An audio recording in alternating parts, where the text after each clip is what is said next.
Hey everyone, this is Duhanci. In this video, I'm going to guide you through one of the primary drivers of price in the stock market, in any financial market, in any risk-on asset class.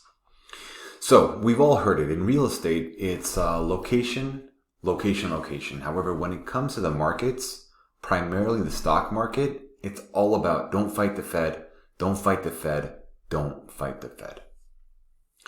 A big part of developing situational awareness when you're trading or investing in the markets is knowing what the Federal Reserve, is doing. Are they hawkish? Meaning, are they on a path of raising interest rates like they are now at the time of this recording in May of 2022? Or are they dovish?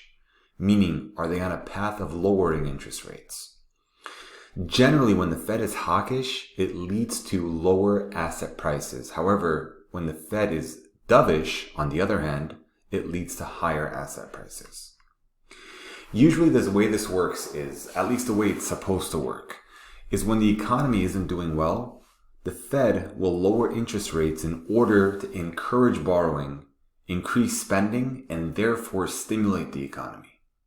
Essentially, by lowering interest rates, money becomes cheaper, and therefore borrowing increases. However, when that cycle heats up and runs its course, we tend to get an overstimulated economy, which ultimately can lead to inflation. The Fed at this point will raise interest rates in order to calm things down. In doing so, they make money more expensive since the interest rate on the money being borrowed is higher, and in turn discourage borrowing and discourage spending. This ultimately results in the economy slowing down, and with that, getting inflation down. So let's dive deeper into it and see what this means for the markets. When the Fed is dovish or on a path of lowering or maintaining low interest rates, it leads to increased liquidity due to increased borrowing and spending. This addition of dollars into the economy is similar to filling up a pool with more water. As you increase the water, whatever is on top of it, whatever is on top of that water will rise up with it. So in this case, it's the financial markets, whether it's the stock market, the real estate markets, cryptocurrencies, NFTs, art, etc. If you keep interest rates low, encourage borrowing, and therefore increase liquidity or fill up that pool with more water, anything that's on top of it will go up with it, will rise up with it. So in this case, we're talking about financial markets, and the result is higher asset prices. Now, on the other hand, when the Fed is hawkish or on a path of raising interest rates, it leads to decreased liquidity due to decreased borrowing and spending. This subtraction of dollars, this drainage of dollars out of the economy is similar to draining a pool of its water.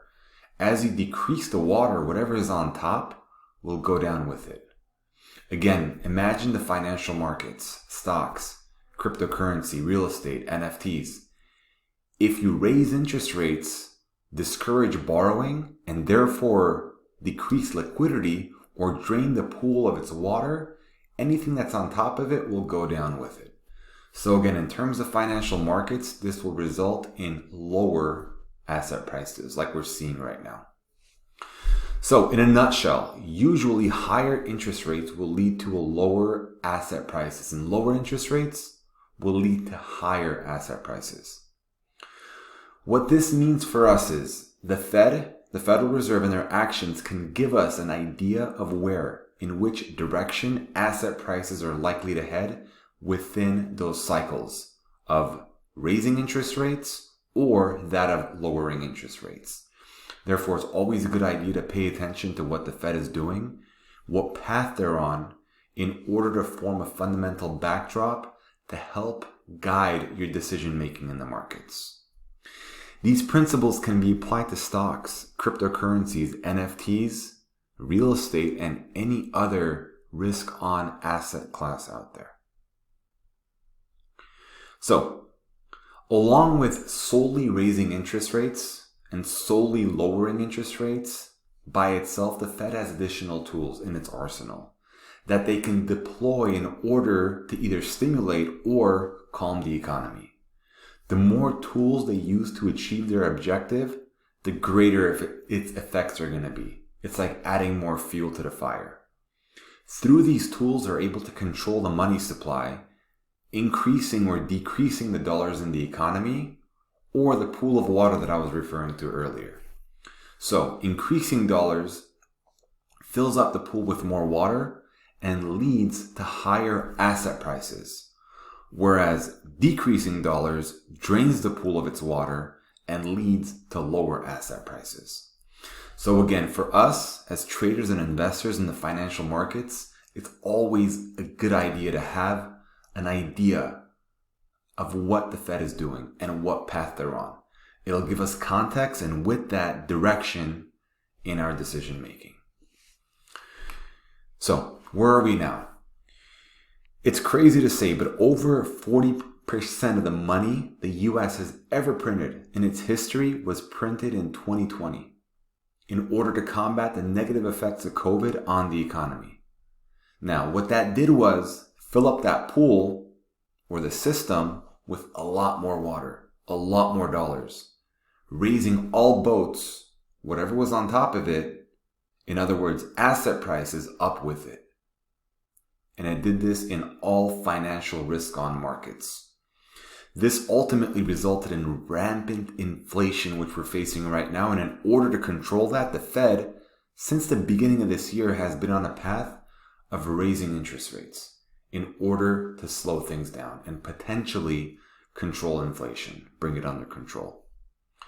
Doing so, they're draining the pool or the system, the economy of its water and lowering all boats, everything on it, asset prices with it.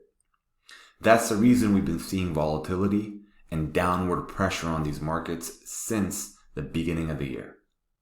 As long as they stay on this path and do not backtrack, we are likely to see continued downward pressure on these markets. So that being said, I hope this was helpful. Please make sure to like, subscribe. I will be posting more videos like this one to help guide your decision making in the markets. Also, please don't hesitate to contact me with any questions. You could reach me at info@performancetactics.com or through the contacts page of my website. Thank you all for watching. I'll see you guys here in the next video.